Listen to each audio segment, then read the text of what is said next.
76분 정도 들여오셨고, 지금 32분이에요. 그래서 제가 한 2분 있다 시작하겠습니다라고 했기 때문에 지금 이제 좀 그래도 시작은 해봐야 할 것 같습니다. 네, 여기 접속해주신 모든 분들 감사하고요. 오늘, 오늘 사회를 맡은 저는 김미정이라고 합니다. 문학, 연구, 평론 등을 하고 있고요. 오늘 사실 이제 권명화 선생님의 책에 대한 프리뷰를 했었는데, 어쩌다가 그 역할 때문에 지금 사회까지 같이 맡게 된 것 같아요. 근데 이제 많은 분들 접속해 주신다는 말씀을 듣고는, 아, 역시 권명화 선생님의 이 이제 관심이 굉장히 높구나. 굉장히 확인할 수 있었고, 약간 저는 후회를 하긴 했습니다만, 오늘 최대한 열심히 잘 진행을 해보겠습니다. 그리고 시간이라든지 등등에 대해서도 되도록 지켜보도록 많이 노력을 해볼게요. 네, 오늘 행사는 역사적 파시즘 체제의 인종주의와 젠더 정치 이 책의 출간을 기념하는 권명화 선생님의 강연입니다. 그리고 강연의 제목은 소수자 정치와 역사 그리고 부제로 역사를 큐어링할 때만 보이는 것입니다.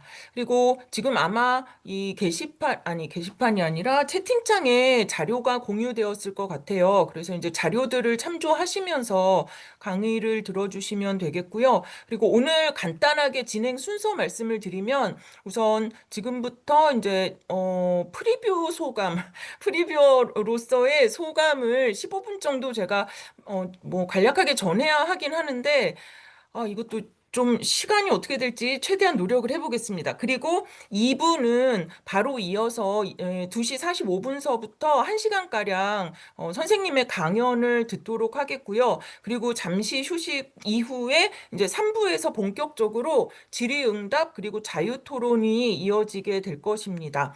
그리고 또 한 가지 양해를 구하고 참조 부탁드릴 것은 오늘 영상 녹화 해서 온라인에 공유가 될 예정이에요. 그래서 요점 좀 참고 부탁드리고 그리고 오늘 모두 음소거 상태로 좀 같이 1, 2부는 음소거 상태 진행 부탁드리고 3부에서 이제 뭐 이렇게 좀 자유롭게 또 말씀 나눠주시면 될 것 같아요.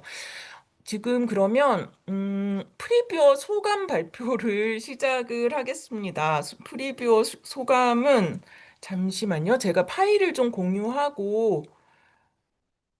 공유하겠습니다.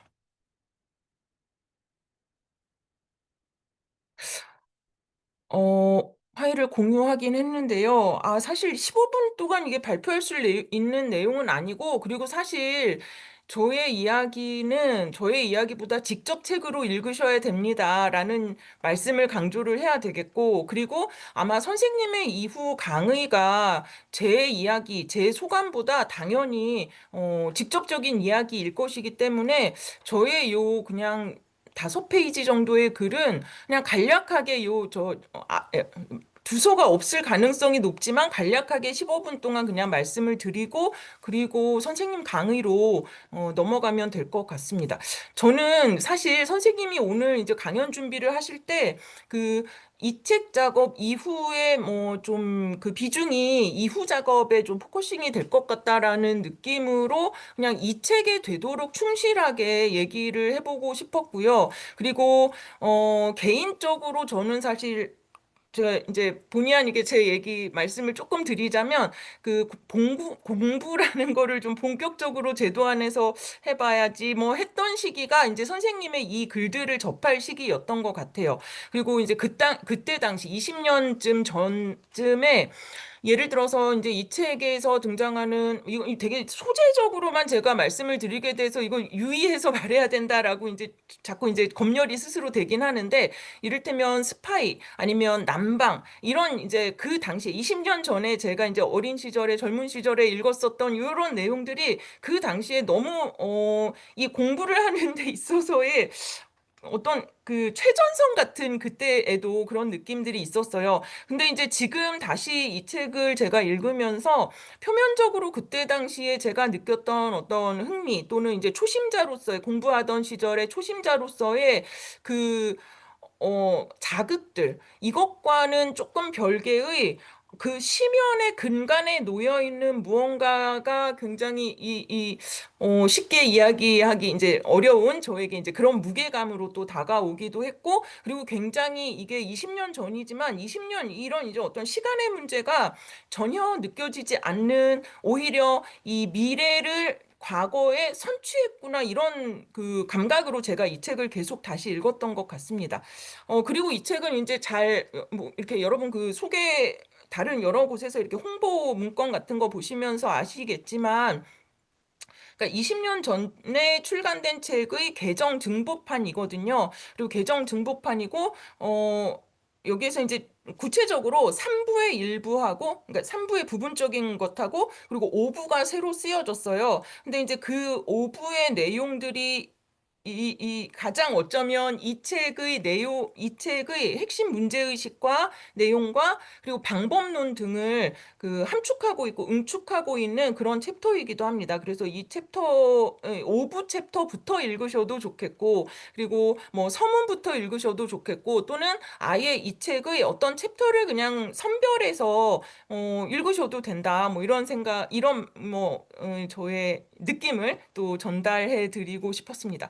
그 간단하게 요거는 내용을 제가 뭐 읽거나 하진 않겠는데요. 제가 이 어떤 식으로 이 소감문을 작성을 했느냐 하면, 이 제목에 그냥 붙여져 있긴 합니다만, 2026년도 오늘날 독자에게 이 책이 어떤 응답을 하고 있나, 제가 질문이라고 쓰지 않고 응답이라고 썼는데, 왜 그러냐면 이 일단 이제 제 글은 읽지 않은 분들이 좀 많으신 것 같더라고요. 그러니까 직 접하지 못한 분들, 이게 저 미리 그 질의응답, 아니 질문거리 뭐 이런 걸 이제 받아봤는데, 아직 접하지 못한 분들도 계시고, 또는 오래전에 읽은 독자분도 계시고, 그래서 약간의 가상 문답 형식으로 작성을 해봤는데, 이 질문은 뭐냐 하면, 그러니까 저의 질문이라기보다는 제가 권명화 선생님의 작업들을 접하면서 늘 어떤 걸 얻을 수 있었냐면, 예를 들어서 일상에서, 아니면 뭐, 어, 수업에서,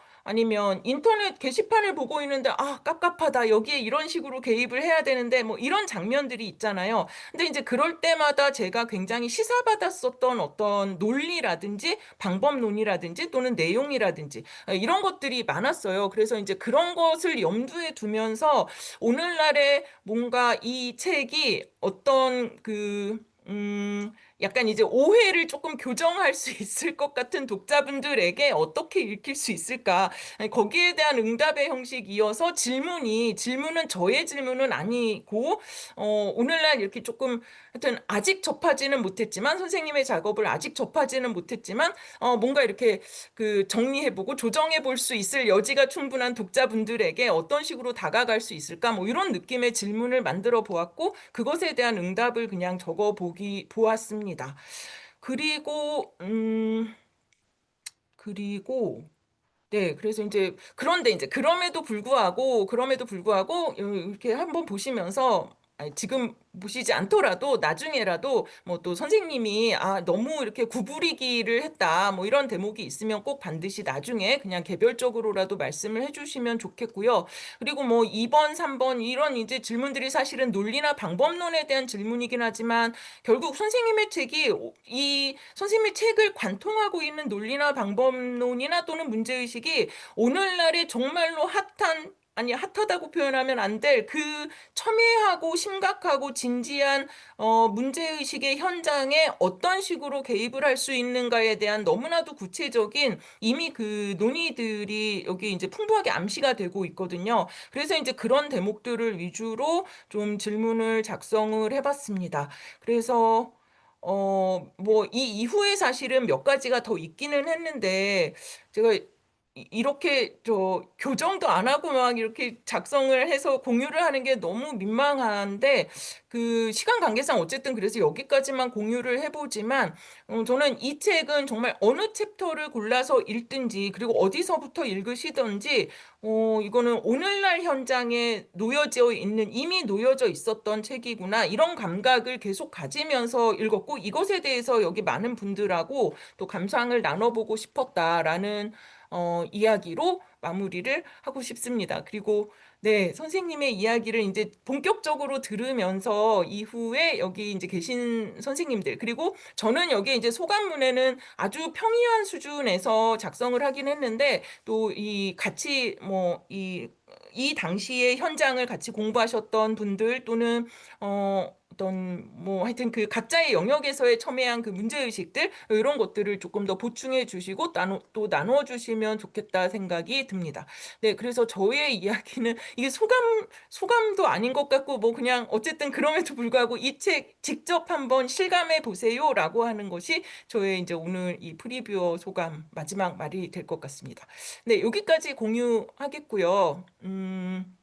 42분입니다. 시간은 제가 잘 지킨 것 같아요. 자, 선생님의 이제 강연을 본격적으로 청해 듣는 것으로 하겠습니다. 모두 계신 자리에서 그냥 마음의 박수 또는 이렇게 박수 직접 보내주시면 좋겠습니다. 네, 선생님 준비되셨으면 화면도 공유해 주시고, 그리고 말씀 나눠주시면 될 것 같습니다. 네, 선생님, 감사합니다. 저 프리뷰 소감을 저도 지금 받아가지고 너무 재밌게 막 보면서, 와, 이렇게 그 좋은 질문들을 많이 주셨는데, 다 읽지를 않고 말씀해 주셔가지고 좀 아쉬웠는데요. 그래서 저는 그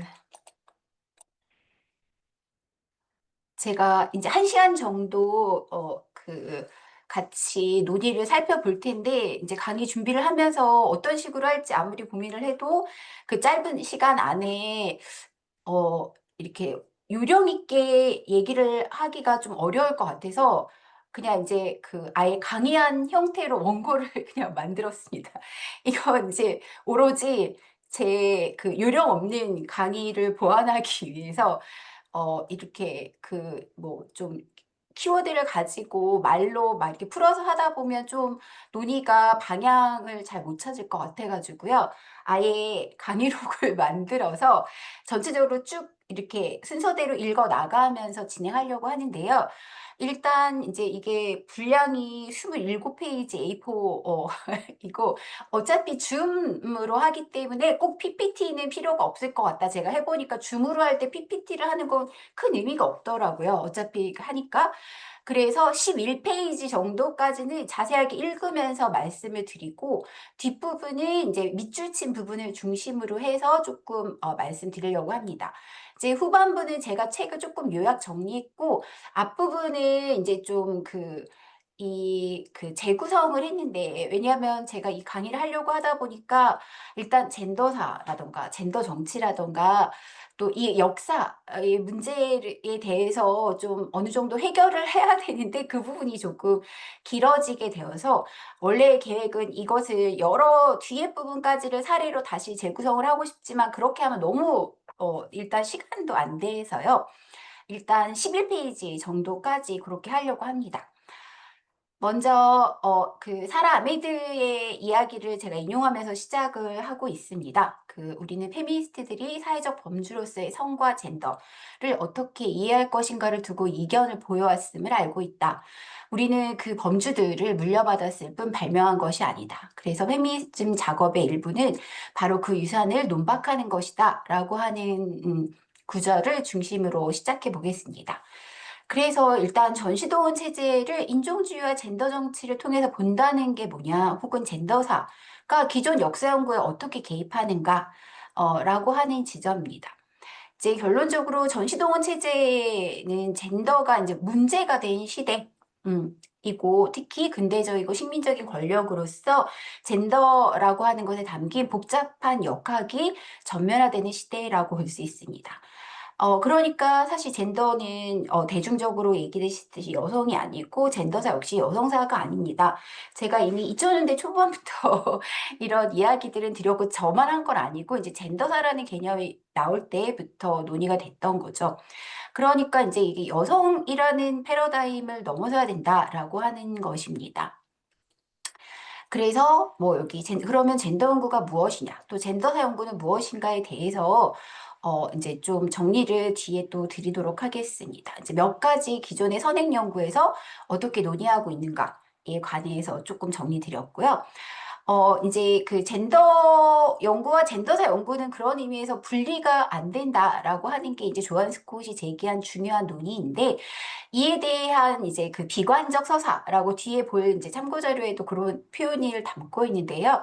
뭐냐면 이제 조앤 스콧이 실제로 젠더사라는 개념을 제기했지만 그 이후에 이제 젠더가 단순히 남녀 차이의 동의어로 쓰이게 되면서 기존의 권력 구조를 뒤흔드는, 원래 젠더 연구는 권력 구조에 대한 비판 이론인데 그 힘이 약화됐다라고 했고, 리넌트는 이제 그 프랑스 문의 가족 로망에서 번역된 책에서도 이미 여성사가 떨어진 이삭축계 학문이 돼버린 것을 비판하고 대안을 만들어야 된다라고 얘기했고요. 이제 그런 의미에서 이 1970, 80년대의 서구에서 특히 백인을 중심으로 만들어진 페미니즘 패러다임을 반복하는 것의 문제를 이제 페미니즘의 방식으로 비판하는 그런 여러 가지 역사 과정이 있습니다. 또 그 포스콜로니얼 페미니즘이 한편으로 비서구의 저항적 역사를 협소하게 만들고 근대적인 젠더 개념을 이제 반복한다라고 하는 비판들 같은 것들이 이어졌습니다. 그래서 디콜로니얼 페미니즘이라고 스스로를 이제 칭하는 일군의 연구자들은 이제 젠더가 남녀의 성차나 또는 성적인 것과 그 자원에 대한 권력이라는 것으로 한정해서 이해되는 것, 이게 이제 사실 한편으로는 서구 페미니즘이라고 하는 에서도 내부의 비판이 있었지만 이제 이런 지점들에 대해서 문제 제기해왔습니다. 그러니까 이 탈식민주의 논의에서도 이제 이런 방식이 반복된다. 식민주의를 비판하지만 서구화된 젠더 개념을 반복한다. 그래서 이제 대표적으로 마리아 루고네스는 그 탈식민 사상가인 키아노의 논의를 살펴보면서 이 사람의 권력의 식민성이라는 범주를 이어받으면서도 그가 젠더에 대해서는 유럽 중심적인 개념을 반복하고 있다고 비판했습니다. 특히 이를 성과 자원 및 산물에 대한 통제로 이해하는 방식, 그리고 젠더를 이성의 주의와 성적 이용성, 이제 생물학적인 성기에 따라서 남녀를 나누는 그런 방식에 의해서 남성차로 구조화한 유럽 중심주의의 제국주의 젠더 권력을 반복한다고 비판해 왔습니다. 따라서 디콜로니얼 페미니즘에서는 이제 젠더를 이렇게 성이나 그 자원, 산물에 대한 통제뿐 아니라 노동, 또한 인종화된 동시에 젠더화된 것으로 사유하며 또 노동성 그리고 권력, 이게 식민성 사이의 분절을 얘기하고 있습니다. 그래서 자본, 노동, 지식의 구성 전반에 대한 이제 권력 비판으로서의 젠더 연구라고 하는 것을 재구성합니다. 또한 루고네스의 논의는 이 이른바 피식민자 남성이 이른바 피식민자 여성이 겪는 억압에 대해서 무관심한 것을 비판하고 이를 변화시킬 수 있는 대안을 모색한 논의입니다. 그 연구의 목표를 그렇게 제시하고 있는데요. 그 이 피식민자의 무관심에 대해서는 특히 비판적 인종주의, 젠더 연구, 어펙트 연구와 결합해서 굉장히 다양한 논의가 이미 축적되어 있습니다. 이에 대해서 그 중에 이제 일부를 살펴보고요.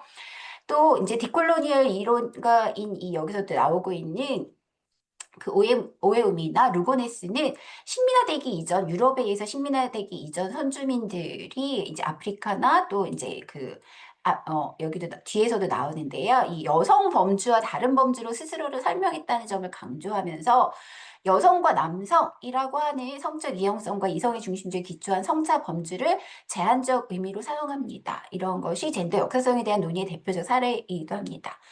그렇다면 젠더와 역사에 대해서는 어떻게 논의할 것인가? 이제 제가 어떻게 조금 더 이론적으로 정리를 할 것인가 해서 참고 자료를 찾아보면서 마침 최근에 한 세 달도 안 되네요. 두 달 전에 작년 11월에 나온 젠더 시어리 앤 히스토리라고 하는 이제 이게 이 캠브리지 대학 총서로 이 역사 요소들이라고 하는 총서로 나온 이제 단행본입니다. 그래서 제가 그 단행본을 좀 정리하면서 제 의견을 덧붙여서 논의를 드리려고 하고, 이 부분을 이제 바로 이 단행본에서 역사와 역사 이론에서 젠더가 무엇인가 라고 하는 지점을 제가 인용해서 한번 말씀드리겠습니다. 젠더를 이론화한다는 것은 역사가 어떻게 기술되어 왔는지, 누가 역사적 서사의 일부가 되었고 누가 배제되었는지, 그리고 역사적 성찰의 주체이자 주제로서 역사 서술의 주체는 누구인지를 제고할 것을 요구합니다. 따라서 현대 역사이론의 관점에서 젠더에 접근할 때는 단순히 역사적 연구 대상으로 수행된 젠더사 연구에만 초점을 맞추어서는 안 된다. 그러니까 이제 역사란 무엇인가에 대한 근본적 질문이라는 것이죠. 그보다는 젠더라는 개념 자체가 또 얼마나 역사적인가를 강조하는 이제 뒤에 이 부분에 대해서 앞에서도 잠깐 나왔지만 더 깊은 차원의 성찰을 목표로 해야 된다. 즉, 젠더를 분석적 범주로서만 활용하는 것 자체의 한계입니다. 가 아니라 개인적 사회적 정체성을 해석하는 방식으로서 그 자체가 역사적인 산물이라는 것이죠. 그런 의미에서 이제 이 젠더 연구와 비판적 인종 연구는 두 가지가 이제 이 젠더가 생물학적으로 결정된 것처럼 보이지만 실은 사회 역사적으로 구성되었다.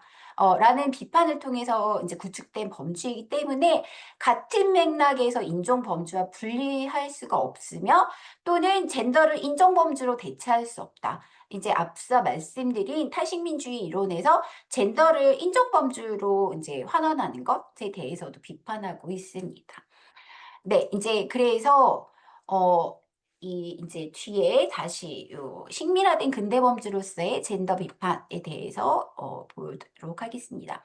제가 이 책의 1장에서 이제 2000년대의 논쟁을 자세하게 이제 다시 정리하고 있어서 좀 다소 1장을 먼저 보신 분들은 지루하실 수도 있는데요.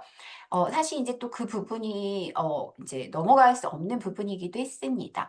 이제 2000년대 초반에 한국의 파시즘 논쟁이 실제로 있었고 이게 이제 한국 사회 성격 논쟁으로서 중요했지만 거의 제대로 진척되지 못했습니다. 반면 비판적 파시즘 연구라고 해서 이제 그 2000년대 새롭게 부상한 크리티컬 이제 파시즘 스터디즈라고 하는 새로운 연구 흐름이 있었는데 이 흐름은 한국에서는 주로 이제 문학 연구자들이 중심이 돼서 저도 그때 그 일원이었지만 이제 당시에 그 같은 연구자 그룹을 비판하면서 이제 논의를 진행해 왔는데요.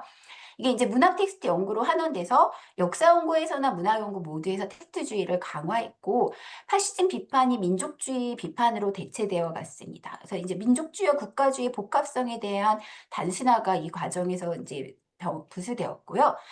한국에서 민족주의 비판이나 비판적 파시즘 연구, 탈식민주의 경계가 모호해졌으며 이 와중에 역사수정주의가 번성해 갔습니다. 이제 이른바 일본군 위안부 문제를 둘러싼 여러 분란은 이 전시동원 체제 관련한 학계 상황을 잘 보여줍니다. 이 와중에 페미니즘, 여성 혹은 젠더라는 이름은 민족주의를 비판하기 위한 역할 할당, 일종의 이제 그 할당제처럼 전유되어 버렸다. 이제 학계에서의 방식에 대해서 제가 다른 책에서 이미 비판을 한 부분이 있습니다. 특히 이제 이런 제국의 위안부 사태를 전후로 여러 다양한 이질적인 행위자들에 의해서 여성 대 민족이라고 하는 이제 대립구도가 형성이 돼 있는데 그것을 오늘의 강의 주제와 관련해서도 한번 재고해 볼 필요가 있다. 이제 뭐냐면 그 제가 이 책에서도 한국의 탈민족주의 논의가 이제 일종의 허수아비 논쟁이라고 저는 오랫동안 비판해 왔습니다. 왜 그러냐? 그걸 비판할 필요가 없다는 게 아니라 어떤 논쟁에 있어서도 상대편을 단순화하고 본질화하면 그냥 똑같은 얘기밖에 나오는 게 없습니다. 즉 민족주의를 본질화하고 고정된 정체성으로 환원하면서 비판을 진행해 왔고요. 이는 단지 민족주의를 옹호하는 차원이 아니라 이게 페미니즘 관점에서 사실 문제적입니다.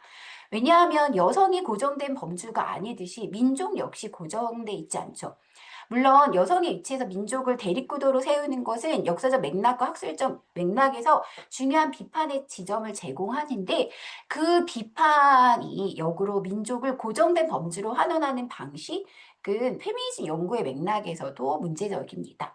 이렇게 젠더를 고정된 범주로 두면서 이 식민지배를 받았던 지형의 저항적 민족주의를 이제 젠더와 대립항으로 두는 방식은 이제 사실 이제 한국에서 탈식민 페미니즘이 도대체 뭔가라고 하는 것이 사실 모호해졌는데요.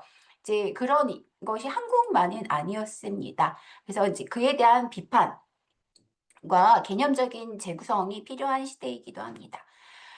이 디콜로니얼 페미니즘에 대해서 이제 뭐 그 이 페미니즘 인 무브먼트라고 하는 책이 최근에 2023년에 묶여져 나왔는데 사실 이 루고네스의 책은 2008년에 나온 건데 이 책의 맨 앞에 재수록되면서 이제 그 루고네스의 논의를 재해석하고 해석하는 그런 방식으로 이제 논의가 돼서 여기에서 오늘날 이 디콜로니얼 페미니즘을 뭐라고 얘기하는가 그리고 이제 뭐 사실 이 역사적 파시즘에 대한 논의와 그 현재성 그리고 이제 젠더라고 하는 것을 둘러싼 굉장히 복잡한 지형도 그리고 한국에서도 왜 젠더가 이제 현재의 이런 증오 정치의 타깃가 되고 있는가 이 여러 복잡한 맥락을 보기 위해서 이제 그 또 뭐 최근에 베네수엘라 사태와 미국의 파시즘화 같은 것들이 다 얽혀서 사실은 이 디콜로니얼 페미니즘이 나오게 되는 여러 맥락들에 대해서도 같이 한번 생각을 해보고 싶었습니다. 이 책에서 이제 이른바 아메리카 대륙의 페미니스트 조직화, 그래 유럽 중심의 이제 서구 제국주의적인 그 권력을 비판한다는 것이 무엇인가에 대해서 이제 이렇게 논의를 하고 있고, 이제 사실 주디스 버틀러와 이제 교차성 페미니즘의 논의들을 재구성하면서도 이 책은 이제 라틴 아메리카라던가 뭐 남미라던가 이런 개념은 이제 사실은 유럽적인 전통에서 붙여진 개념이기 때문에 이제 이 선주민들이 그 점령당하기 전에 선주민들이 스스로를 지칭했던 지역적 개념으로서 아비아 얄라라던가 아메리카 라디나, 그러니까 라틴이라고 하는 게 유럽의 맥락에서 인종화된 개념이라는 의미에서 이제 또 그 아프리카의 어떤 이제 연속성이라는 것들을 하기 위해서 지역에 대한 개념적 재구성에 입각해 있습니다. 그래서 여기에서 이제 루고네스의 논의들을 새롭게 재구축하면서 논의합니다. 즉, 식민화를 그 인젠더링, 젠더화된 것으로서 보는 것, 식민화 이퀄 젠더화라는 뜻이죠. 그래서 식민자와 피식민자 사이의 위계와 자연애로 구축해온 긴 역사로서의 식민화를 논의합니다. 역시 젠더는 인종화되고 교차적인 차원에서 발야되며 무엇보다 젠더 그 자체 또한 식민적 권력 관계 속에 내포되어 있다라고 하는 것입니다. 또 이런 권력의 비대칭성은 우리가 이제 전시동원 체제를 보다 보면 그 지형도 매핑이 이렇게 그 성자처럼 드러나는데요. 이제 백인 여성, 아프리카계 노예 여성, 토착 원주민 여성들 사이에 서로 다르게 성별화된 지위의 성자를 만들어냅니다. 그래서, 이제 여기 뒤에 보시면, 이제 루고네스는 이 유색인 여성들에게 가해진 식민적인 폭력을 고찰하고 있는데요. 이 이제 사실 여기서 이제 이 젠더라는 것은 식민화 과정에서 정복자들이 그 강요한 변화들을 파악하는 초점인데 이러한 과정은 피식민자들에게 정복자들의 것과는 판이한 젠더주의를 도입했고 젠더 자체를 하나의 식민적 범주로 고착시켰다라고 얘기합니다.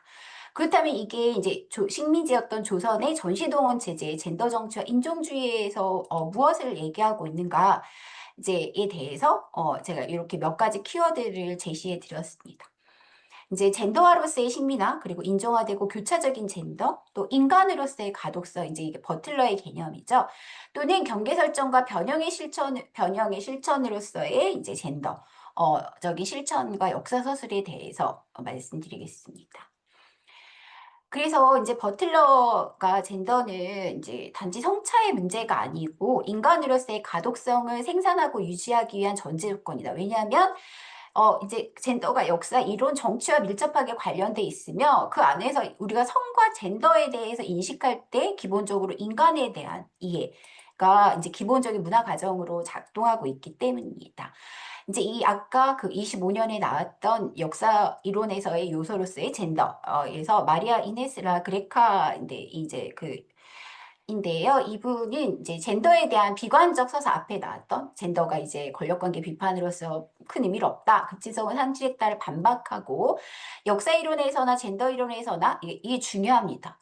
역사 이론에서도 큰 전환점을 제공한 대표적 흐름의 하나로 디콜로니얼 페미니즘을 꼽습니다. 또 역사 서술에서의 비관적 서사에 대해서도 길게 설명하고 있는데 제가 그 부분을 오늘 강의에서 좀 요약했습니다. 즉 뭐냐면 그 최근에 사실은 환단고기 관련한 논쟁에서도 그게 단지 사실이냐 아니냐의 문제라기보다는 그 사실이 어떻게 결정되느냐라고 하는 긴 이제 논쟁의 과정이 있었죠. 그게 바로 이제 서사주의 논쟁, 텍스트주의 논쟁, 사실도 기술된 것일 뿐이다. 그런데 그게 이제 모든 것을 다 고갈시켰다. 역사적 사실의 물질성이라는 것을. 그럼 그것을 어떻게 넘어서느냐가 이 젠더를 둘러싼 논쟁을 통해서 새로운 방향을 찾았다. 실제로 그렇게 얘기합니다. 그래서 역사 기술이 이 인간성이 어떻게 정의됐고 누가 더 혹은 덜 인간적인 것으로 간주됐고 또 그 주체들이 역사에서 배제되고 소외되고 누적되는지에 대한 관점을 제공해서 역사 기술은 젠더 연구와 마찬가지로 신체의 경계를 설정하는 작업에 기여해 오거나 혹은 내부에서 그것을 변형시킬 잠재성은 가지고 있다. 그래서 역사 담론은 과거에도 오늘날에도 여전히 경계를 설정하는 실천으로서 때로는 신체화에 대한 우리의 이해를 구성하고 변화시키는 잠재성을 가지고 있다. 그게 이제 내적으로 일어날 수 있다라고는 하는데요. 이제 그게 어떻게 일어나느냐 또 중요한데요. 그래서 네. 그 역사는 젠더 연구의 방향성, 지금 이와 같은 논박의 긴 과정과 마찬가지로 이제 새로운 방향을 찾아야 된다라고 하는 점입니다. 어, 그래서, 여기 이제 사실은 앞에 헤러웨이, 뭐 이제 신유물론 이런 것들이 또 자세한 논의 정을 해서 예를 들면 신유물론의 논쟁, 저도 여러 번 이제 요새 뭐 AI가 다시 부상하면서 AI와 인간이라고 하는 게 다시 부각되는데 거기서 인간은 도대체 뭐냐를 물어야 한다는 것이죠. 그래서 이 신유물론 페미니즘이나 또 헤러웨이의 상황적 지식의 논의와 이 디콜로니얼 페미니즘의 논의는 밀접하게 관련이 있다라고 하는 부분을 정리를 했습니다. 그래서 조금 이 루그네스의 논의들로 다시 돌아오면서 이제 이렇게 얘기를 하고 있습니다. 루그네스는 백인 부르주아 여성성을 기준으로 만들어진 젠더 체계에서 식민지의 거의 대부분의 하층 여성이나 대부분의 여성들은 비인간 동물의 자리로 할당되었고 그래서 이제 네, 이들에게 적용된 성적 규범은 부르주아 도덕이 아니라 지배자의 필요에 의한 성적 착취와 강제 번식이었다라고 얘기를 합니다. 이 전시동원 체제에는 그런 의미에서 이러한 이제 근대적 식민적 젠더 체계가 구축되는 역사적 과정을 선명하게 보여줍니다. 예를 들면 이 시기에 이제 여성이라는 단일한 존재성은 존재하지 않았다. 이게 뭐냐면 이제 여성 일반이라고 하는 것이 당연하지 않았습니다. 당연한 전제가 아니었죠. 지금은 어떤 점에서는 그것을 당연하지 않다고 생각하는 게 더 어려운 시대가 되었지만 그런 의미의 이 시기의 역사적 경험과 현재 한국인들의 역사적 경험도 매우 떨어져 있죠. 동떨어져 있습니다.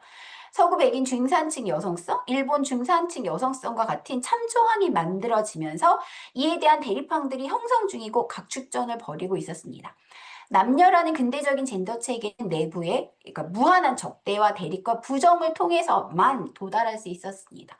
조선의 부르주아 지식인 여성은 일본의 부르주아 지식인 여성과 같을 수 없었고 동생의 자리 혹은 미다라는 자리 혹은 대중의 자리로 배치됐습니다. 2026년부터 법적으로 제도화된 풍속 통제에 의해서 하층 계급의 여성들은 여성 일반으로 도입되지 않았고 인간의 경계 아래로 배치되었습니다. 또 풍속 통제에서 조선인 중에 인간의 범주를 통과할 수 있는 집단은 극소수였습니다. 그런 의미에서 위안부 동원을 여성 문제로만 환원하기는 어렵습니다. 이 여성 문제라는 의미에서 식민화된 범주로서 인종과 젠더가 분리 불가능하기 때문입니다. 그러니까 예를 들면 전시동원과 여성 사례를 탈역사적인 원초적인 여성 혐오로 환원하는 것은 그런 맥락에서 인종주의를 반복하는 것이 됩니다. 이제 다시 돌아가서 전시동원 체제는 파시즘적 정체성 만들기와 이제 강제적인 정체성 투쟁의 장이었는데요. 파시즘의 정체성 정치는 정체성이 유동적이고 가변적이라는 것에 대한 극단적 공포를 바탕으로 하고 있습니다. 그래서 그 공포를 통해서 정체성을 고정하고 본질화하려고 합니다. 그 역설적이게도 이런 본질화와 고정화를 강제적으로 수행하려고 한다는 것. 그 자체가 사실은 본질로서의 정체성이 만들어진 것. 그것도 투쟁과 적대와 절멸을 통해서 만들어진 거라는 것을 보여주는 것이죠. 황미나 역시 고정된 일본적인 것과 고정된 조선적인 것의 투쟁이 아니었습니다. 전시동원 체제에서 일본 제국의 그 파시즘 정체성 정치 실행자들에게 이 조선적인 것에 대한 공포는 역시 마찬가지로 이 유동성과 과변성 때문이었습니다. 그리고 이 극단의 이제 중국적인 것이라는 것이 존재하게 되는데, 조선적인 것은 또 때로는 사회주의의 얼굴로, 제가 그 책에서 자세하게 그 스펙트럼을 그려드리고 있는데요. 때로는 민족주의의 얼굴을, 이때 민족주의도 그 지시하는 증거가 다 다릅니다. 때로는 족보의 얼굴로, 때로는 로자 룩셈부르크의 얼굴로, 때로는 심청, 때로는 쿨리, 때로는 괴상한 중국 여성의 얼굴을 하고 나타나고 변신합니다.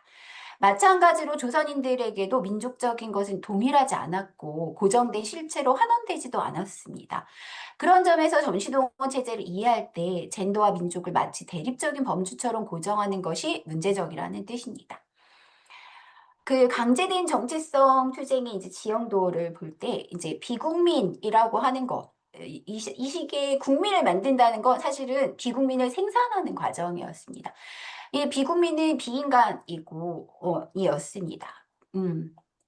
그래서 제가 여기는 조금 이제 이 역사 수정주의가 이제에 대해서 한 가지만 정리를 드리면, 사실 역사 수정주의는 한국의 민족주의를 비판하지만 이 제국 일본과 식민지 조선 사이의 관계에서 연구의 중점을 제국 일본으로 이동한 것이죠. 그래서 조선의 이제 식민성에 대한 논의를 같이 철하지만 역설적으로 일본과 한국이라는 두 축만을 역사의 축에 세우는 역할을 합니다. 오히려 그 세부의 이질적인 차이들을 볼 수가 없도록 만들죠. 이제 그래서 여기 책의 내용들, 일본의 식민 지배는 전쟁과 침략과 맞물려 있었고 조선을 점령한 이후에도 이 침략 전쟁은 중단된 적이 없죠. 그래서 일본의 식민 지배에서나 조선의 식민지 경험에서나 제국과 식민지의 관계는 일본과 조선이라는 두 축만을 중심으로 구축되지 않았습니다. 그래서 제가 이 책 안에 다양한 이 전선들을 그 스펙트럼을 제시해 드릴 수밖에 없었습니다. 러시아와 또 이제 이후에 17년 이후에 소련, 중국과의 관계는 이 대륙의 중국인, 조선의 중국인, 화교, 타이완의 중국인들로 중국도 하나가 아니었죠. 변형되면서 이 조선과 일본의 관계를 규정합니다. 이제 그러니까 사실은 당시에도 일본과 조선이라고 하는 제국과 식민지라고 하는 단일한 본질화된 축은 존재하지 않았다. 후방의 여성들에게도 마찬가지였습니다. 그러니까 이제 후방의 여성들을 통제하는 방책에서 이제 위험한 여자 스파이라고 하는 것들로 중국 여성이 지목돼서 여자 스파이도 이제 이미 인종화된 것이며 동시에 계급화된 것이었습니다. 왜냐하면 스파이에 물들기 쉬운 여성을, 조선 여성을 이환부인들로 규정합니다. 이제 또 이제 중국과의 전쟁이 계속되면서 이제 조선은 내선일체로 거듭나야 될 식민지였지만 영원히 중국의 일부, 소중하라는 자기 의식을 벗어나지 못했기 때문에 중국의 아류로 생각했습니다. 그러니까 조선은 영원한 중국이라고 하는 것으로 조선이 사라지기도 합니다. 이제 이런 이 이제 이질적인 행위자성의 문제는 김미정 선생님도 자세히 이제 살펴주셨는데요. 그리고 우리가 앞서 얘기했던 이 여성이 된다는 것, 여성 혹은 남녀라고 하는 이 이제 그 범주 자체가 어떤 식민성과 이제 근대적인 권력을 보여주는가를 하나의 사례로 이제 얘기해 보고 싶습니다. 전시동원 체제에서 이제 예를 들면 젠더사라는 개념이 나올 때도 이제 말하자면 그 이미 존재하는 여성이라고 하는 정체성에 대한 기록, 기억, 흔적을 발굴하는 식의 여성사 연구를 비판해 왔습니다. 무엇보다 이제 그 한국의 경우 역사 연구나 역사적 접근에서는 이 젠더사의 이러한 기본적인 방법론적 요청이 거의 수렴되지 않았다고 저는 생각해요. 예를 들면 이제 그래서 제가 욕먹는데 이게 뭐냐면 욕먹을 일이 아닙니다. 뭐냐면 문학사 연구에서도 이제 그 여성 범주에 기초한 여성 문학사에 대한 비판이 오래 있었습니다. 그래서 지금도 논쟁하고 있고요. 또 그게 이제 그 젠더 연구의 관점에서나 또는 뭐 퀴어 연구의 관점에서도 제기됐습니다. 그래서 최근 출간된 여성문학사 엔솔로지 연구팀은 이 논쟁에 대해서 이렇게 합니다. 이론적으로 타당하고 그런 방향으로 가야 되는데 현실적으로는 도달하기가 어렵다. 그러면서 사실 한국에서 여성 문학사가 한 권도 없거든요. 네. 이거 전집을 갖고 있는 여성도 거의 없습니다. 있어도 다 절판됐어요. 네. 그런 한국에서 여성 문학사를 건너뛰고 퀴어 문학사로 넘어가기가 어렵다. 또 그러면 퀴어 문학사가 예를 들면 뭐 LGBTQ 당사자에 대한 서사가 아니라는 건 너무나 자명하니까 그럼 어떤 기준으로 작가, 대상을 선별할 것이냐. 어렵다. 특히 역사를 할 때. 그러면서, 네, 이론적으로는 받아들이는데 실제로 할 수가 없다라는 딜레마를 표명하기도 했습니다. 이게 이제 역사 서술과 이제 그렇죠. 젠더 연구라고 하는 게 맞아 떨어질 수가 없는 것이죠. 한국사 연구에서 이런 논제이나 딜레마가 표명되지는 않았던 것 같습니다. 제가 과문해서 그럴 수도 있고 비슷할 거라고 생각해요. 이제 뭐 지금 한국사 연구가 그렇게 뭐 백지 상태 아니기 때문에 퀴어 연구나 젠더 연구, 젠더사 연구에 대해서 여러 이론적인 그 축적이 되었지만 현실적으로 잘 안 되는 거죠. 이 학문이라는 제도에 있어서. 이제 그런 의미에서 그럼 어떻게 해야 되냐? 사실은 그러다 보니까 이제 뭐 네, 대부분 여성에 관한 연구라는 틀을 하게 됩니다. 이제 전시동원 체제 여성은 사실은 신여성, 자유주의 여성, 레드우먼, 공산주의 여성을 적극적으로 부정하고 적대함으로써 새로운 정체성을 획득할 것을 강제당하지만 이게 정체성 수행이기 때문에 자발성의 외양을 취하고 이 자발성은 이제 그러니까 이른바 포획된 자발성입니다. 무엇보다 이런 역사적 상황은 당대 조선에서도 여성의 표상이 동일하지 않았다.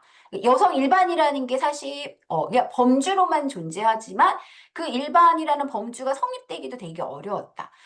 신여성도 자유주의 여성과 공산주의 여성으로 나뉘기도 하고 구여성과 대립할 때 하나인 것처럼 간주되기도 합니다. 표상과 재현의 영역에서도 여성은 무수한 차이로 드러납니다. 제국주의 정책, 정치동원, 파시즘 정체성 정치가 복잡하게 각인된 젠더 정치에서 여성은 신여성을 적대시하고 구여성을 부정하도록 또 강제됩니다. 신여성이 국체를 파괴하는 존재로 혹은 타락한 존재로 그 여성은 근대적 정치 경험이 없기 때문에 이제 이 동원하기 위해서 나서야 되는데 그걸 하기 어려운 거죠, 실질적으로. 책에서도 이제 기술했지만 이 과정에는 일본과 조선 그리고 엘리트와 여성 대중이라는 더 복잡한 위계가 구축됩니다. 총후부인이나 궁극의 어머니로서 일본 여성과 조선 여성은 동일한 정체성을 공유하지 않았고 계몽하는 자와 계몽되는 자라는 위계가 명확했고 일본의 궁극의 어머니 대표는 스스로를 조선 여성의 언니 앞선자라고 규정했고 이런 위계는 전시동원 체제의 주요 정보 순환 매체였던 연설장을 통해서 수행성을 지닙니다. 연설을 하려면 대중이 있어야 되잖아요. 누군가에게 가르치는 자인 거죠. 뒤에서 그래서 학생의 자리라고 하는 게 나오는데요. 파시즘 정치가 대중의 자발성을 동원하는 주요 무대였던 연설장은 이제 조선에서는 이게 되게 이제 그래서 일본에서 이 연설장에 대한 연구가 많은데요. 조선에서는 왜 연설이 중요했냐면 식민 정책의 한계로 인한 문맹률이 높았기 때문입니다. 문자로나 그다음 미디어가 보급되지 않았으니까 할 수가 없는 거예요. 도달하지가 않는 거죠. 그래서 문턱을 제거하기 위해 도입돼서 이 뒤에서 다시 보겠습니다. 그러니까 일본의 궁극의 어머니는 조선의 궁극 어머니 지도자 여성에게 사명을 전달하고 교육하는 자가 되고 조선의 엘리트 여성이 중심이 된 궁극의 어머니 지도자들은 조선의 여성 대중. 그래서 이 시기에 그 조선의 여성을 향한 여성 대중이라는 개념이 어떻게 보면 새롭게 이제 등장합니다. 항에서 여성의 사명을 교육하고 연설하면서 위계를 만들고 지도자 여성이라는 자리를 만들게 됩니다. 파시즘과 식민성이 결합된 전시동원 체제 젠더 정치는 이처럼 무한한 적대 위계를 생산하는 것인데 문제는 그렇게 해서 도달하는 정체성은 가상적으로만 획득할 수 있는 거고 실제로는 도달하기 어렵습니다. 제가 이 역사 연구에서 이게 도달할 수 없는 정체성이다. 일본인이 되는 것도. 그래서 좋은 일본인만 될 수 있는 거거든요. 그 논의를 여러 번 했는데 이 디콜로니얼리즘 연구에서도 똑같은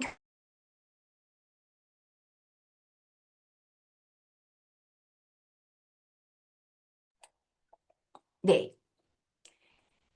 들리실까요? 괜찮은 거죠? 네, 잘 들립니다. 선생님 마이크가 네, 네, 이, 지금은 이게, 괜찮아요. 네, 마이크가 자꾸 문제여서 카메라를 바꿨는데 또 그러네요. 내가 시간을 보나 봐요. 자, 그래서 첫 번째 전시동원 체제 파시즘 젠더 정치는 여성이라는 단일한 동일성을 중거로 하거나 이를 구축하지 않았다. 즉, 이는 당대 여성의 정체성이 주어진 하나의 본질로 고정되지 않았고 이질적 차이의 스펙트럼을 보이고 있었다는 점을 역설적으로 잘 보여줍니다. 파시즘의 젠더 정치는 황민으로서의 여성이라는 새로운 정체성 자질을 본질로 만들기 위해서 현존하는 이질적 정체성을 적대하고 부정하도록 강제했습니다. 이는 역설적으로 앞에 본 것처럼 본질이나 근본으로서의 정체성이 자연으로 주어진 게 아니라 투쟁과 적대와 차이를 통해서만 구성되는 것이고 실제 행위자들이 이와 동일화하는 것 역시 적대적 투쟁의 수행을 통해서만 가능한 것이라는 점을 보여줍니다. 파시즘의 젠더 정치는 현존하는 모든, 이게 무솔리니의 이야기입니다. 현존하는 모든 정체성을 부정하고 적대하면서 안티테제를 구축하는데 이는 한편으로는 파시즘이 근대를 부정하는 혁신의 방식을 잘 보여줍니다. 역사적으로 제국주의를 통한 근대 체제의 제국주의를 통한 근대에 뒤늦게 합류한 이른바 후발 국가에서 파시즘이 체제로 구축되었다는 점이 이와 관련이 있습니다. 즉 한편으로는 파시즘의 젠더 정치는 근대성의 경계 설정 실천에 항상 뒤처진 상태로 결코 그것에 도달할 수 없다는 후발 국가의 원한과 결핍감을 기반으로 합니다. 이는 근대성과 파시즘이 대립적 관계가 아니라 근대성이 만들어낸 것이라는 거죠. 근대성의 역사적 전개가 파시즘으로 귀결되었다. 논리적 필연이 아니라 역사적 전개라는 뜻이죠. 즉 근대성이 제시하는 여러 기획은 제국주의를 주도한 열강을 제외한 대부분의 지역을 미도달 상태로 전락시켰고 파시즘은 이 과정에서 분출합니다. 그래서 파시즘이 등장한 초반에 이게 약자의 혁명 그리고 이들이 계속 혁명의 어휘를 전유하는 이유입니다. 독일과 이탈리아가 제국주의 유럽과의 비교 우위에 시달렸다면 일본은 아시아의 맹주 중국과의 비교 우위에 시달렸습니다. 나아가 일본은 그 서구라는 선망하는 타자와 중국이라는 이 선발주자라는 이중의 비교 우위 속에서 자기 부정, 자기 혐오에서 혁신에 이르게 됩니다. 이 과정에서 식민지 조선에서의 파시즘의 젠더 정치는 어떤 복합적인 면모를 보이냐? 이 여성이라는 정체성을 둘러싼 식민성, 근대성 파시즘의 문제를 보게 했습니다. 전시동원 체제의 파시즘적 주체에서 총후 부인과 궁극의 어머니가 되려면 자유주의 여성, 사회주의 여성, 구여성 모두를 부정해야 합니다. 조선의 경우 구여성은 적대의 대상이 되지 않은 게 존재감이 없었던 거예요. 네.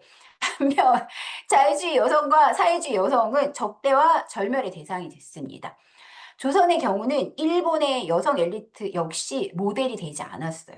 오히려 조선 자체에서는 모델이 붕괴된 것, 모델이 없는 것이 파시즘 젠더 정치의 중요한 동력이 됐습니다. 전시종은 체제 구축에서 구축된 자유주의 여성과 사회주의 여성, 통치, 사실 이들은 같지 않지만 이게 이제 신여성으로 합해지면서 적대와 부정하는 것이 이미 1930년대부터 조선의 지식인 사회에 만연했습니다. 이를 일반적인 여성 혐오로만 환원해서는 안 됩니다. 우리가 츠벨라이트가 파시스트 남성들의 메일 판타지, 수거 판타지를 하면서 이들이 판타지가 아니라 실질적으로 로자 룩셈부르크 같은 레드워먼과 신여성과 이런 여성들을 살해해야지만 이건 가짜가 아니고 진짜로 죽여야지만 내가 안전하다고 느끼는 것을 이른바 일반화되는 어떤 남성성으로 환원해서는 안 된다. 이 둘 사이에 엄청난 차이가 있다는 걸 인식해야 된다라고 얘기했습니다. 그러니까 이건 어떤 상황이냐? 이거 당대 일본과도 다른 것이죠. 이게 1930년대 조선 미디어에는 실패한 신여성의 이야기가 가득하고 너무나 잘 알려진 것. 김일압의 출가, 나혜석의 정조유린 고발 사건, 김명순, 윤심덕 등의 동반 자살뿐만 아니라 이렇게 유명한 여성들 이때도 셀럽은 있었으니까요. 함께 사실 여부를 알 수 없는 이 사회면 3단 뉴스에 여성의 죽음이 가득합니다. 30년대 잡지에는 정말 믿을 수 없을 정도로 종로 3가에 아사한 여성들이 널브러졌다라는 기사가 계속 실리거든요. 시골에서 일자리를 찾아서 이 신여성을 선망해서 무작정 상경한 시골 여성들이 길거리에서 아사하는 일이 빈번하다. 는 소식을 전합니다. 이 신여성 대기의 기획이 실패한 기획이었다는 게 30년대 미디어 공간에서는 기정사실이 되었습니다. 대표적인 사례로 지금까지 언급되는 나에서 같은 경우 나혜석은 자유연애를 근대적 이상으로 보았던 이광수와 동세대인이지만 인간 해방이 젠더화된 것임을 누구보다 일찍 간파한 존재였습니다. 나혜석은 그런 의미에서 여성이기보다 인간이고 싶다라고 자신의 사상적 지향을 제시했습니다. 여기에 대해서도 굉장히 여러 가지 해석이 있습니다. 여기에는 여성이 근대적 주체에 미달하는 차별적 지위로 할당된 근대의 젠더 정치에 대한 비판이 담겨 있습니다. 물론 식민지 조선의 극소수 그랑부르주아 계급의 일원으로서 나혜석의 계급적 지향의 한계에도 명백했고 그걸 스스로도 인정했습니다. 나혜석은 젠더화된 인간 해방에서 해방되고자 했고 여성이 아닌 인간이고 싶다는 사상적 지향에서 여성은 그런 점에서 정확하게 근대의 젠더화된 권력을 지칭합니다. 나혜석에게 자유연애는 남성과 동등한 근대적 인간의 자리를 획득하는 것인 동시에 젠더화된 근대, 즉 여성에서도 해방되는 것이었습니다. 그래서 그녀는 인간 해방도, 근대적 해방도, 근대화된 젠더 권력에서의 해방의 방향도, 그리고 여성으로부터의 해방도 되지 아닌 명백하게 서구 근대 부르주아 여성에게 부여된 자유주의 도덕률, 그러니까 뭐 순결 이데올로기 같은 거, 그다음 수동성, 같은 이런 문란, 그리고 이제 특히 형제로 구축된 가족 질서에서 추방되기에 의해서 처벌당합니다. 그런 점에서 여성이 아닌 인간으로 인정받고 싶다던 나혜석의 이중의 삼중의 해방의 기획이 실패한 것은 식민지, 젠더화된 근대 권력의 구조적 결과입니다. 앞서 이 자살 사건으로 유명한 김명순이나 윤심덕과 나혜석은 계급적으로 아주 이질적인 존재들입니다. 이제, 그러니까 이것은, 이 해방의 계획이 실패한 것은 식민지 젠더화된 근대 권력의 구조적 결과이지만, 당대에도 이외에도 이 실패는 여자 나혜석의 것이 되었습니다. 이는 다른 실패한 신여성의 경우도 그 작동하는 권력의 기제, 이게 계급적 이런 이질적이지만 사실 동일한 양상을 보입니다. 그런 의미에서 식민지 조선에서 여성이 되는 일은 사실 이미 실패한 기획이며 그런 의미, 그 실패는 여성이 되는 일이 이미 근대적, 식민적 권력의 구조에서 비롯됐기 때문입니다. 그래서 루고네스를 다시 앞에 얘기했던 것처럼 왜 백인 부르주아의 여성성을 기준으로 만든 젠더 체계에서 식민지의 유색인종 여성들에게는 이렇게 비인간과 동물의 자리가 할당되고 부르주아 도덕은 처벌의 기준만 될 뿐 이와는 다른 성적 착취와 강제 번식이라는 자리만 주어지는가?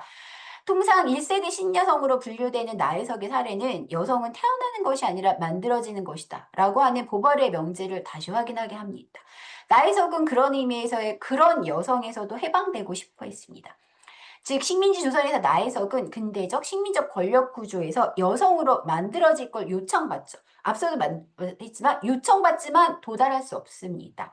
그리고 죽음, 즉 비인간 상태로 귀결됩니다.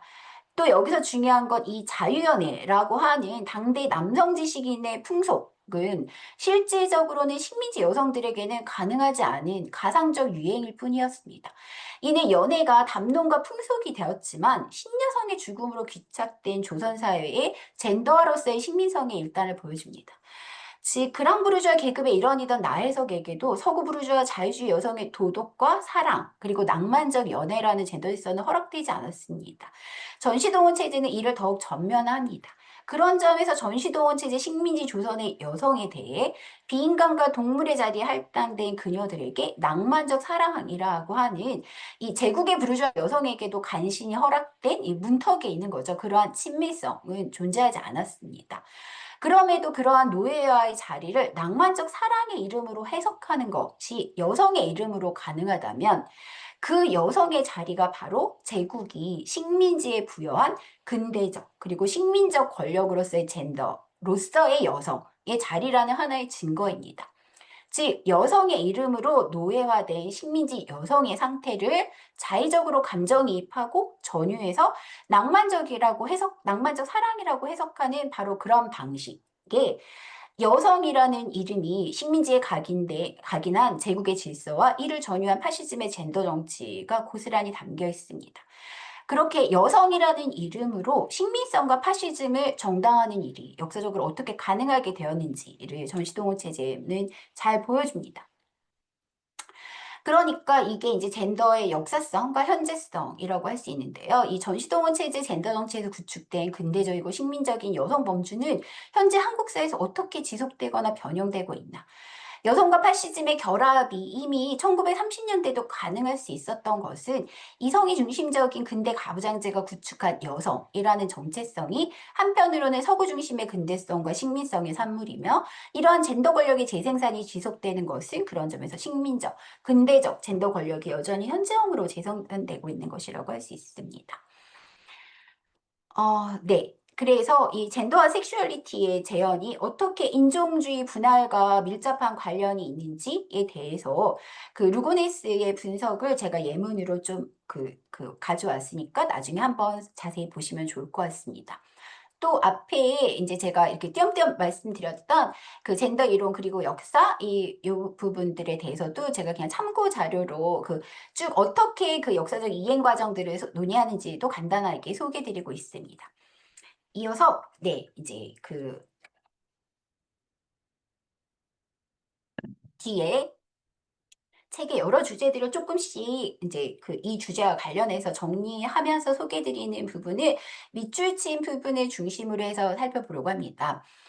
그 이제 남방이라고 하는 말은 이제 남방이라는 개념도, 그러니까 이 시기 파시즘은 모든 근대적 범주를 다 파시즘적으로 재구성합니다. 그래서 이 남방이라는 범주도 원래는 중국의 남쪽이라는 뜻이었는데 일본을 중심에 두고 남쪽을 지도상에서 다시 그려요. 그래서 이 남방 공영권을 만들 때 일본의 남쪽, 그러니까 일본을 중심으로 한 지도를 엄청 열심히 만듭니다. 그러니까 원래 제국주의는 지도를 만드는 걸 좋아하잖아요. 제가 사실 이거 연구할 때 그래서 그 지도를 걸어놓고 이들이 생각하는 그 지역적 방향성을 보면서 이제 연구했던 경우가 있었는데요. 이 시기 그럼 조선에서는 어떤 일이 벌어졌는가? 제가 이제 이 자료 찾으면서 이제 그때 연희 전문 학생이 이 42년 크리스마스에 사가지고 책에다 남겨놓은 메모를 가지고 이제 했는데요. 그러니까 이 영일 대역본, 옛날 분들 요새도 나오잖아요. 그 외국어 배울 때 영어를 일어를 영어로 하는 이제 이렇게 되는 대역본을 공부하면서 영어를 세계의 질서가 영어와 일어만 존재하고 자신의 언어는 존재하지 않는 텍스트를 보면서 이 두 개의 행위자만이 존재하는 세계를 바깥에서 배우고 익혀야 한다는 의무와 열망 그리고 강박관념에 사로잡힐 수 없었던, 특히 이거는 피식민자 엘리트의 내면이죠. 또 한 가지 중요한 것은 제가 뒷부분에 이제 일본 똑같이 이게 에스노그라피라고 하는 이제 이 종족지입니다. 일본 이게 이제 에스노그라피로도 환호하기 되게 어려운 이 시기에 나온 독특한 개념으로서의 종족지가 있고 그다음에 지리지가 있습니다. 그래서 일본에서의 남방 종족지와 조선에서의 또 남방 담론에 굉장히 좀 차이가 있습니다. 그래서 이제 일본의 남방 종족지는 최근에도 연구가 돼 있고 또 최근에는 이 이제 그 남방으로 갔던 여성들에 대한 연구도 새롭게 나와서 이제 되게 흥미롭게 보고 있는데요.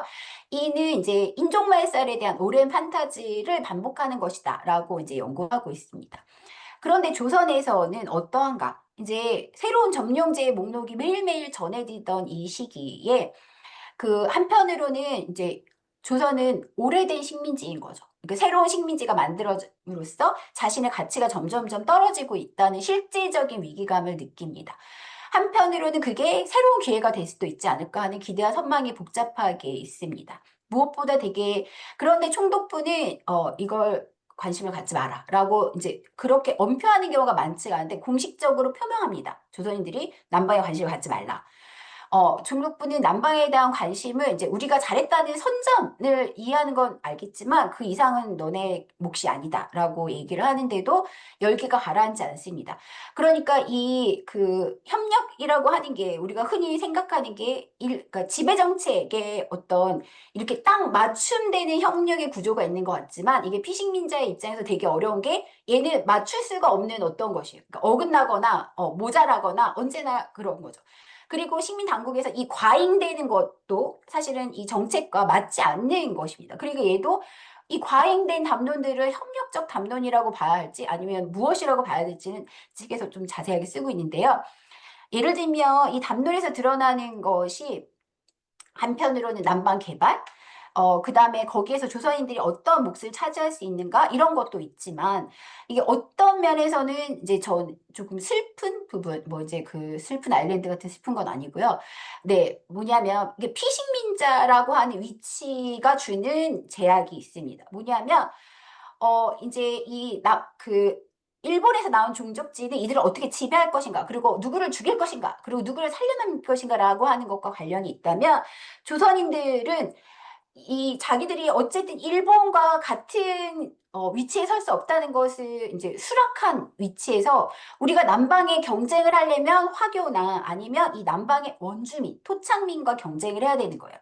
그래서 종족지에 관심이 많은 거예요. 인종적인 거. 왜냐하면 그들 중에 우리가 우위에 설 수 있는 거 아닌가를 가늠하는 것입니다. 그래서 그 가늠을 할 때 한편으로는 우리는 일찍 문명화가 된 문명인이니까 남방을 이렇게 문명화되지 않은 선주민들로서 우리가 너네를 문명계야 할 거다라고 하는 방향이 있지만, 사실 그것도 현실성이 없다는 생각을 많이 하고 있었어요. 그래서 이들 선주민들 사이에 우리가 더 먼저 오고 더 먼저 말하자면 문명화가 된 이것에 미묘한 차이가 있어요. 먼저 도착한 선주민이라고 하는, 그러니까 자신을 스스로 인종화하는 것이죠. 그러면서 그 인종들 사이에 위계를 맺어서 내가 너네 그래도 일본과 같거나 화교랑 같지는 않지만 이 선주민 토착민들 사이에서는 그래도 우위에 있다. 이제 이런 걸 가늠하는 방식을 띠기도 합니다. 그래서 이게 일본의 것과는 또 다른 측면을 가지고 있고요. 이제 이게 정착민 식민주의 관련해서도 특히 남방 종족지 되게 중요하고, 만주나 이제 이 남방에 관해서 이제 최근에는 일본에서도 이제 제국주의 비판 연구나 이런 과정에서 얘가 이제 이주를 통한 제국의 팽창과 이제 그것이 후에 일본 이제 이 패전한 후에 일본 안에서도 어떻게 반복되는가를 이제 정착민 식민주의, 그러니까 이주와 그 이주를 통해서 획득한 식민주의가 다시 본국으로 돌아왔을 때 그 지역의 정착자, 먼저 이제 그런 해외에서의 이주와 개척을 경험한 자로서의 정착민 식민주의를 어떻게 만드는가에 대한 연구들이 굉장히 흥미롭게 진행되고 있습니다. 이제 그 얘기들이고요. 그래서 조금 더 이제 뒤로 넘어가면 중국, 네.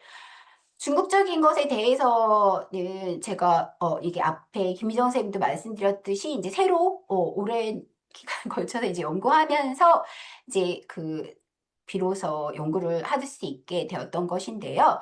이제 실질적으로도 중국은 이제 일본은 중국과의 무한한 이제 전쟁, 공포, 선망, 그러니까 서구라고 하는 막연한 대상보다 훨씬 더 이제 근접한, 그리고 실질적으로 과연 그 영향을 우리가 여기에서 없앨 수 있을 것인가에 대한 굉장히 강박관념에 시달렸다고 생각합니다.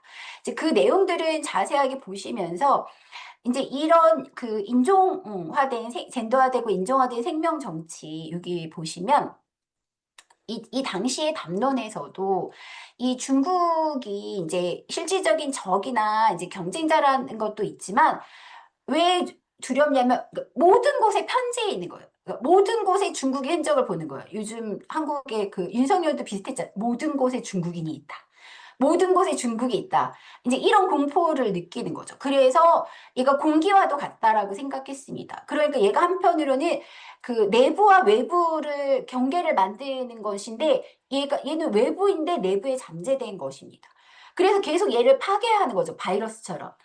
그래서 얘가 이 외부와 내부를 가르는 경계가 국채 같은 추상적인 영토, 또 실질적이고 물질적인 영토, 사회와 물질서한 지역을 가리는 경계가 되면서 또 이 악성 세포라고 하는 신체의 경계를 만드는데요. 이 생명 정치가 국가, 사회, 영토, 자연, 건강, 질병, 세균, 병균을 규명하는 모든 영역에 걸쳐서 만들어지고 구성됨으로써 얘가 국가 간 사회 안전, 영토 점령 같은 지식이나 정책뿐 아니라 건강, 질병, 세균에 대한 과학과 의학과 사회적 예방 조치 같은 영역들이 다 총동원됩니다.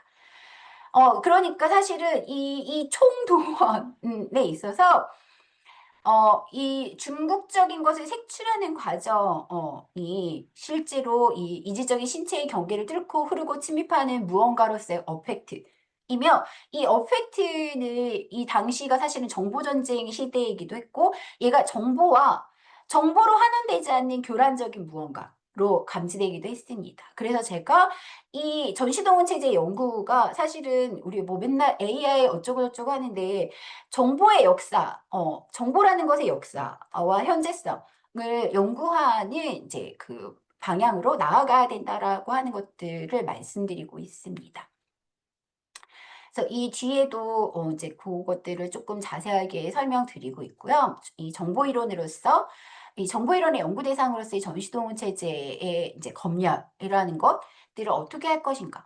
이제 사실은 학문적으로 많은 부분 이제 이 일제 강점기뿐만이 아니라 전시동원 체제 연구를 새롭게 하는 사람이 많지가 않고 검열에 대해서도 뭐 더 새롭게 연구할 게 있나 약간 그런 경향인데요. 이제 사실 그런 연구 방법의 한계를 갱신해야 될 이제 필요가 있다라고 생각드립니다. 그다음에 제가 이 책에서 되게 이제 굉장히 그 막 그물망 같은 안에서 나타나는 넌센스라든가 또 경계를 재구축하는 이행, 그러니까 불량 청년들, 이런 것들에 대해서 이제 그것을 저항이나 수능과는 다른 메커니즘에서 말하자면 체계를 전복하는 어떤 것으로 봐야 된다라고 하면서 그 문턱들에 대한 다양한 논의를 합니다. 그리고 얘를 이론적으로 어떻게 규명할 것인가를 오랫동안 이제 계속 고민해 왔는데 최근에 뭐 어펙트 이론도 그렇고 여러 이론들에서 얘를 그러니까 이것은 왜 저항이 아닌가? 우리가 흔히 또 저항이라는 이름을 꼭 포기할 필요가 있냐부터 시작해서 저항이라는 걸 대체하는 다른 개념으로도 부르고 있습니다. 이제 일본의 파시즘 연구에서는 대중의 자발성에 관한 논의가 대부분입니다. 또 파시즘 연구의 중요한 지점입니다. 그런데 일본 파시즘 연구, 문화 연구, 지성사 연구에서 대중의 자발성이란 그 전제가 되는 건 문해율의 100%라고 하는 일본의 언어와 미디어와 대중과 엘리트의 관계를 전제로 해야지만 가능한 얘기입니다.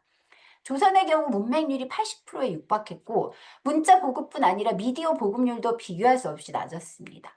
이제 제가 그래서 이 전시동원 체제의 독본을 보면서 이 자기가 놓은 걸림돌을 제거하기 위해서 일본 당국이 얼마나 혈안이 되었는데 실제로 안 되는가를 증명하고 있습니다. 그 문자 보고 미디어 보고도 했고 대만이 사실은 1945년 일본어 해독 인구가 전체 75%라고 하는 굉장히 경이적인 수치인데요. 조선과 비교가 안 되는 겁니다. 조선은 문맹률이 85%인데 일본어 문자 해독이 아니라 일본어 해독이 75%인 것이거든요.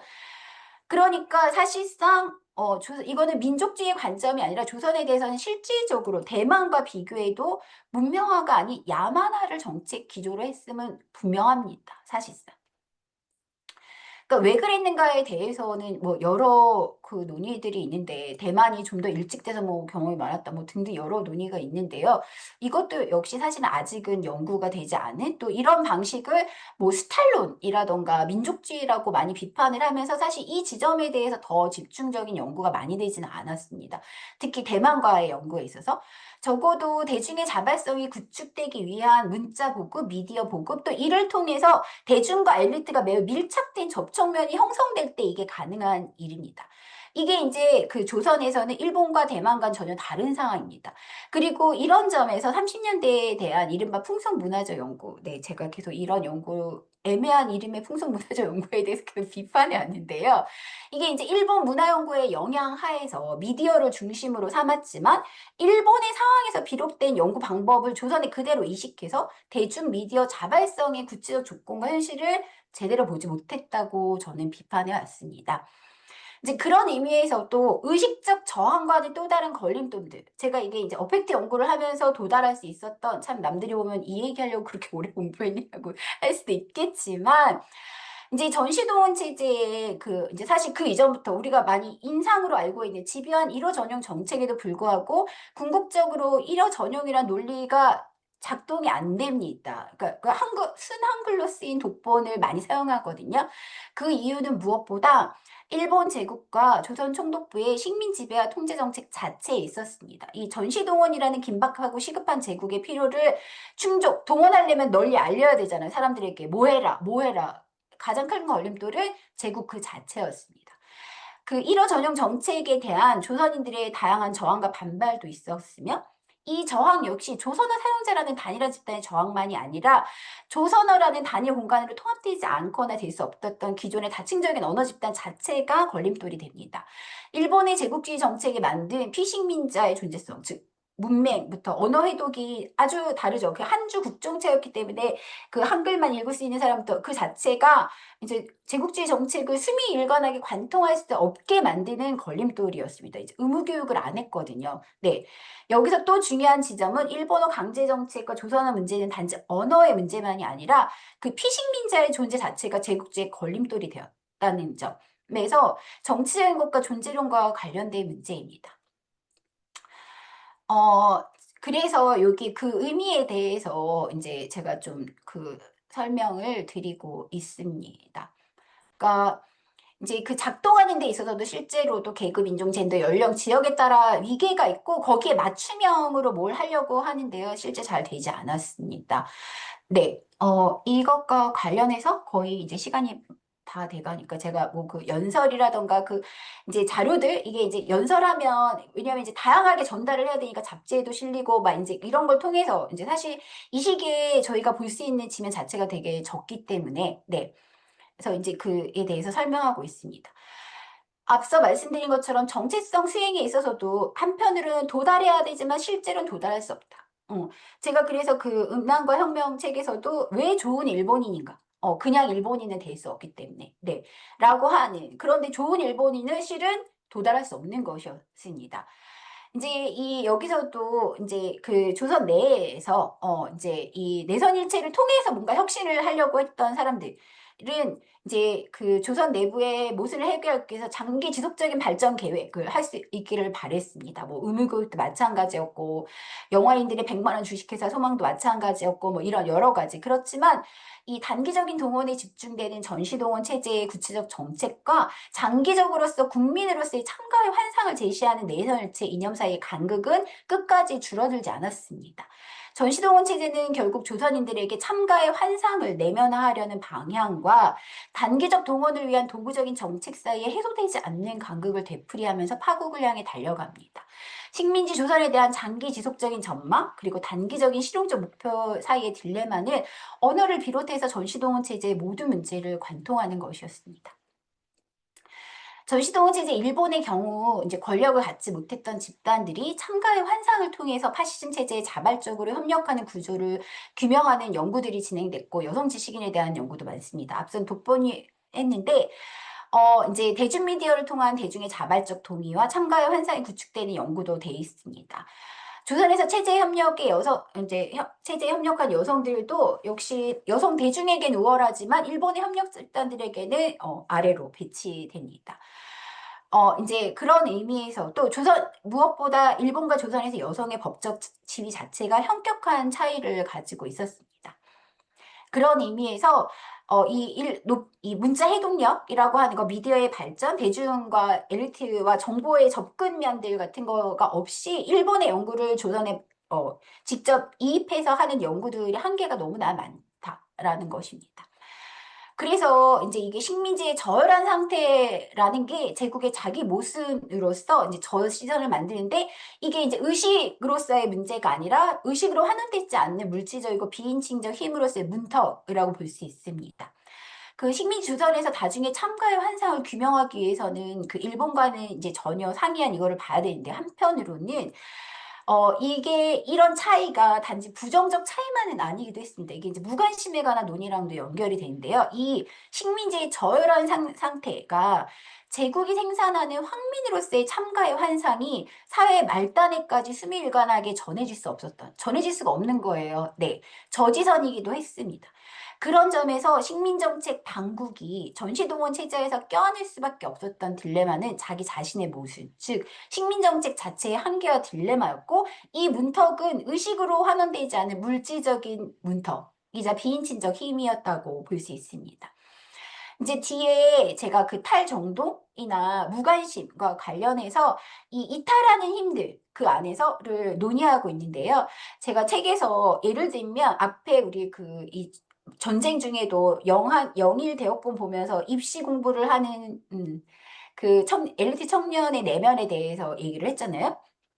그러니까 어떤 면에서 이 사람은 무슨 체제에 적극적인 협력을 한 이광수 같은 사람은 아니지만 이 당시에 경계를 만드는 실천, 경계 설정하는 실천의 차원에서 볼 때, 그리고 이 시대가 요구했던 바람직한 그 정체성을 수행하는 측면에서 가장 이 시대에 요구한 그것을 적극적으로 수행한 쪽에 가깝습니다. 열심히, 그러니까 막 시간을 쪼개서, 그래서 제가 그 윤추의 일기를 비교해서 보여드려요. 막 시간을 쪼개가지고 아침부터 밤까지 아주 계획을 성실하게 짜가지고 수행을 합니다. 이런 경우와 이제 말하자면 거기서 이탈해 나가는, 막 돌아다니고 뭐 아무것도 하지 않고 막 킹판치는 이 불량 청소년들, 물론 이를 낭만화하는 것이 아닙니다. 그러니까 일본에서는 이것이 이제 불량을 낭만한다, 이미 그 전체주의 시대 경험의 그 논쟁에 대해서 아주 오래전에 소개가 돼 있죠. 그런 차원이 아니라는 것입니다. 이제 그런 이탈에 대해서 이제 말씀을 드리고 있는데요. 그것과 함께 이제 제가 이 좋은 일본인 되기라고 하는 거, 그다음에 이제 여기 제가 이 부분에 대해서 이후에도 좀 더 해보고 싶은데, 뭐 능력주의라는 얘기가 나오잖아요. 이 시대의 황민아야말로 능력주의였습니다. 그러니까 능력이 있어야 황민이 될 수 있는 것이 있는데요. 이제 그런 구조에 대해서 이제 간단하게 이제 소개되면, 결론적으로 황민아 정책은 선택적 동화입니다. 그걸 제시하고 있지 않지만 선택적 동화이고, 실질적으로 거기 선택될 수 있는 사람도 거의 없었습니다. 이제 얘는 이것이 뭐냐면, 국민이 된다는 것이 이제 이 시기에 뭐냐, 그러니까 일종의 자발적 계약인 거죠. 그래서 국가와 국민 등의 범주를 이제 그 포괄적, 그리고 갈등적으로 함의했던 민족이라는 개념을 종족이라고 이제 전도시키는데, 이 종족은 뭐냐면 신분, 스테이터스 같은 차원으로 변화된다고 보였습니다. 이 적대적으로 배치된 강제적 정체성 투쟁을 도달하는 황민의 자질. 이게 되게 중요한데요. 얘가 왜 결코 도달할 수 없냐면, 얘가 자연적으로 얻을 수 없는 것이기 때문이에요. 그러니까 조선인은 절대 실제로는 일본인이 될 수 없어요. 네, 그러니까 이 사이에 엄격한 경계가 있습니다. 그래서 황민은 일본인이 아니죠, 실제. 네, 이게 민족의 문제가 아닙니다. 네, 그래서 황민이 된다는 것은 뭐냐면, 그에 걸맞은 능력, 조건을 통해서 획득되는 것이고, 능력과 조건을 획득한 거를 자기가 증명해야 돼요. 무한하게. 내가 될 만한 능력과 조건이 있다. 그래서 자발적으로 노력하고 경쟁에서 이겨서 지분을 획득해야 됩니다. 그래서 강제적인 그래서 우리가 파시즘이 자본주의의 극한 경쟁의 논리와 맞닿아 있다라고 하는 것이 이런 뜻입니다. 우리가 얘를 뭔가 민족과 민족 사이의 투쟁으로 봤을 때 전혀 보이지 않는 지점이라는 것이에요. 그래서 강제적인 정체성 투쟁을 통해서 황민의 신분을 획득하도록 하는 기획은, 황민화가 실제적으로 이제 작동하는 데 지배적인 기능을 합니다. 그래서 강제적인 정체성 투쟁을 통해서 마치 이게 자발적인 선택인 것처럼 만들고, 사실 민족이라는 개념이 이 에스니시티와 같은 귀속적 자질만을 함의하지 않았습니다. 당대에도 물론 많이 얘기됐지만, 국가, 인민, 그리고 근대적인 국가론, 사회론의 함의도 내포하고 있고, 주권과 정치적인 것의 의미를 함의합니다. 그러나 황민이 된다는 것이 능력과 선택의 문제가 되면서, 민족이라는 게 타고난 자질, 이라는 모국어, 인종, 계통의 협소한 의미의 종족성, 그리고 그 귀속, 빌롱잉으로서의 타고난 신분으로 축소됩니다. 그러니까 황민아는 이미 조선에서는 그렇게 돼 있지 않았던 민족, 훨씬 더 넓은 다양한 이질적인 범주에 복합적으로 함의됐던 민족 개념을, 사실은 종족성, 그것도 이제 타고난 자질로서의 종족성과 그것의 연장으로서의 신분으로 협소합니다. 그러니까 이 역사수정주의자들이 종족주의라고 하는 개념을 쓰는 건 이미 이 시기의 논리를 이제 반복하고 있죠. 마지막으로, 네, 시간이 많이 지나서 이제 왜 탈정동과 드보이스의 흑인의 분열된 영혼까지 가게 되는가? 제가 그 책에는 자세하게 또 썼고, 이 두보이스는 실제로는 그 만주국을 자기가 생각했던 비서구, 비백인 인종의 대안적인 공동체라고 한동안 착각해서 만주국을 방문하고 막 환영을 하기도 했습니다. 그러니까 사실은 두보이스의 논의를 이제 사실 한편으로는 비판적으로 보면서 또 동시에 오늘날 이제 그 서구에서 인종주의 비판이론들이 두보이스를 역사적 원천으로 삼으면서 논의하고 있는데 우리가 비서구인 조선에서 두보이스를 논의를 참조할 때도 여러 개의 또 다른 비판을 거쳐야 한다라고 하는 점입니다. 그런데 실질적으로 이제 네, 이 그 오늘날 현재에 있어서 이른바 흑인 페미니즘이라던가 인종주의 논의들은 많이 얘기되고 있지만 이 논의가 우리가 전시동원 체제 연구와도 되게 밀접한 관련이 있다는 점들에 대해서는 그닥 이렇게 그 환기되지 않은 지점들이 있습니다. 이제 그 부분들에 대해서 제가 좀 그 무관심이라는 것과 그리고 작품을 중심으로 해가지고 이제 그 앞에 논의들을 자세하게 입증하고 있는 부분입니다. 여기서 민족이라던가 황미나라던가 그 신분과 역량과 정체성 자질과 이런 것들이 어떻게 갈등적으로 재구성되는가를 말씀드리고 있습니다. 조금 시간이 넘어간 것 같은데요. 여기까지 하도록 하겠습니다. 감사합니다. 네, 선생님 감사합니다. 그 27장을 보고 사실은 시간 내에 가능할까 했는데 역시 다 요령 있게 전달 잘 해 주신 것 같아요. 네. 그 지금 시간 한 10분 정도 쉬는 시간 가진 후에 다시 이제 접속해서 이후에는 소감, 가볍게 소감, 의견 정도 들려 주셔도 괜찮고, 그리고 인제 각자 또 질문들을 좀 미리 좀 생각해 두셨다가 그 채팅창이나 아니면 직접 발언으로 말씀해 주시면 될 것 같습니다. 51 분인데요. 4시 정각에 다시 열겠습니다.